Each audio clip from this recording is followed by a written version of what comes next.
July August মাসে এটা যে রূপে ছিল এখন সেটা ঠিক একই রূপে নেই, এটা ভিন্ন রূপে হাজির আছে। 53 বছরের অভিজ্ঞতা তো হচ্ছে বাংলাদেশের রাজনৈতিক দল, রাষ্ট্র জনগণের কণ্ঠকে গলা টিপে ধরে রেখেছিল। এখনকার প্রক্রিয়াটা দুরূহ, ধৈর্যের এবং আমাদের লক্ষ্যে পৌঁছানোর জন্য দৃঢ়তার। আমাদের এখানে প্রশ্ন হচ্ছে নতুন একটা রিপাবলিক আমাদের শুরু করতে হবে, সেকেন্ড রিপাবলিক করতে হবে। খুব স্পষ্ট করা দরকার, এই ধরনের ভেগ টার্মে কিছু হবে না। আমরা একটা ডেমোক্রেটিক রিপাবলিক আগেও চেয়েছি, আমরা এখনো ডেমোক্রেটিক রিপাবলিক চাই। 2024 1971 সালের এই ধারাবাহিকতা, মাঝখানে 53 বছর 71 সালকে অস্বীকার করেছে। 24 যেন আগামী দিনে সে অস্বীকারটা না করতে পারে কিংবা না করতে দেয়, সেইটা আমাদের ঠিক করা দরকার। 72 সালেই কিন্তু 71 সালকে অস্বীকার করা হয়েছে। 72 সালের সংবিধান যে তৈরি করা হয়েছে সেটা 71 সালকে স্বীকার করে নয়, 70 সালকে স্বীকার করে।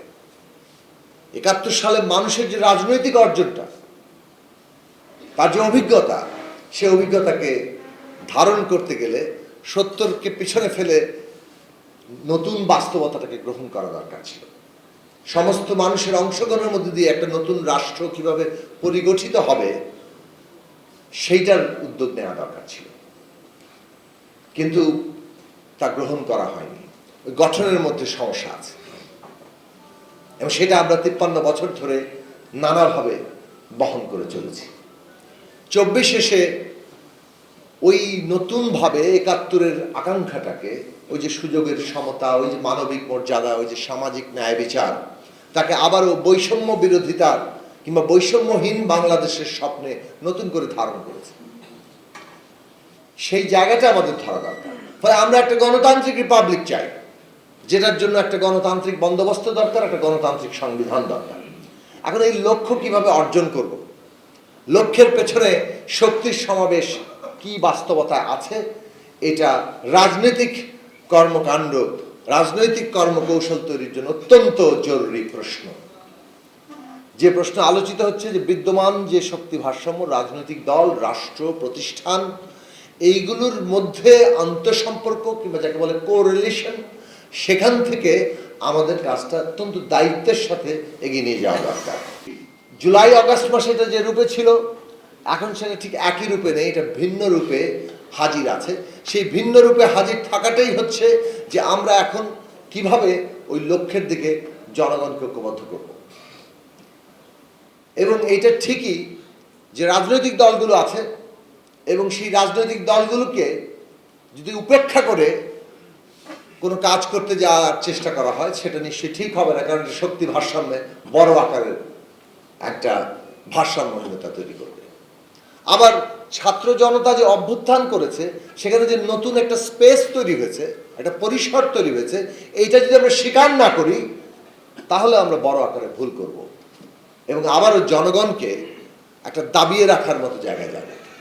53 বছরের অভিজ্ঞতা তো হচ্ছে বাংলাদেশের রাজনৈতিক দল, রাষ্ট্র জনগণের কণ্ঠকে গলা টিপে ধরে রেখেছিল। সুতরাং যখন নতুন স্পেস তৈরি হয়, সেই নতুন স্পেসের যে উদযাপন, তার যে শক্তি, সেইটাও এখানে ধারণ করার চেষ্টা মানুষ করবে। মানুষের আকাঙ্ক্ষা কিন্তু সেই দিকেও আছে। ছাত্র জনতা যে সংগ্রামটা করছিল, এটা একটা কোনো দলীয় ব্যাপারে ছিল না। ফলে সকল দল যারাই ফ্যাসিবাদের বিরুদ্ধে দাঁড়িয়েছে, মানুষ যারা ফ্যাসিবাদের বিরুদ্ধে, তারা সমর্থন করেছে সেইটাকে। বর্তমানে ছাত্ররা কিংবা নাগরিকরা, নাগরিক কমিটি এবং তরুণ নাগরিকরা বলবো, তারা যে স্পেস তৈরি করছে সেটাও ওই জায়গাতেই রাখা দরকার যে আমরা অভ্যুত্থানের স্পিরিটকে ধারণ করি এবং সকলের সমর্থনটার ওই এঙ্গেজমেন্টটা রাখা দরকার। এখন ঠিক একই রকম সমর্থন থাকবে না জুলাই আর আগস্টে যেভাবে ছিল। এখন কিন্তু কনস্ট্যান্ট এঙ্গেজমেন্ট লাগবে, এখন অনেক রকম মত পার্থক্য হবে এবং সেই তর্কের ভেতর থেকেই একটা গণতান্ত্রিক প্রতিনিধিত্ব অর্জন করতে হবে। এখনকার প্রক্রিয়াটা দুরূহ, ধৈর্যের এবং আমাদের লক্ষ্যে পৌঁছানোর জন্য দৃঢ়তার। সেই জায়গাটা আমার মনে হয় যে রাজনৈতিক দল এবং তরুণরা এবং আমাদের যারা এই অভ্যুত্থানে উপর দাঁড়িয়ে থাকা যে সরকার, প্রত্যেককেই দেখাতে হবে মানুষের আকাঙ্ক্ষা একটা গণতান্ত্রিক রাষ্ট্র, গণতান্ত্রিক সংবিধান, এবং সেইটা কি প্রক্রিয়া আমরা অর্জন করব, এইটা এখন কোনো একটা বিশেষ পক্ষ বাকি সবাইকে চাপিয়ে দেওয়ার মতো অবস্থায় নাই। দিস ইজ এ রিয়ালিটি, এবং এই রিয়ালিটির জায়গা থেকে আমাদের এঙ্গেজমেন্টটাকে গণতান্ত্রিক একটা প্রক্রিয়ার মধ্য দিয়ে আমরা যাতে একটা জাতীয় ঐক্যমত্যে পৌঁছাতে পারি, সেটার দিকে আমাদের জোর এবং লক্ষ্যটা দেওয়া উচিত। মনে রাখা দরকার যে অভ্যুত্থান চলছে, পাল্টা অভ্যুত্থানেরও কিংবা প্রতি অভ্যুত্থানেরও, প্রতি বিপ্লবেরও চেষ্টা চলছে, এবং সেটা কেবল অভ্যন্তরে নয়, বাইরেও আছে। সুতরাং এই দেশি এবং বিদেশি সকল শক্তি মোকাবেলা করেই বাংলাদেশ রাষ্ট্রের যে নতুন পরিগঠন প্রক্রিয়া চলছে, সেইখানে আমাদের এই ফ্যাসিস্ট বিরোধী গণতান্ত্রিক শক্তির ঐক্য, জাতীয় ঐক্য একটা গুরুত্বপূর্ণ রাজনৈতিক বিবেচনা, এবং সেই বিবেচনার মধ্যেই আমাদের আকাঙ্ক্ষাকে এগিয়ে নিয়ে যাওয়ার নতুন শক্তি সমাবেশ দরকার। এলো মুক্ত চিন্তার স্বাধীন দৈনিক খবরের কাগজ। এখন খবর হবে নিখাত, নির্ভীক, নিরপেক্ষ।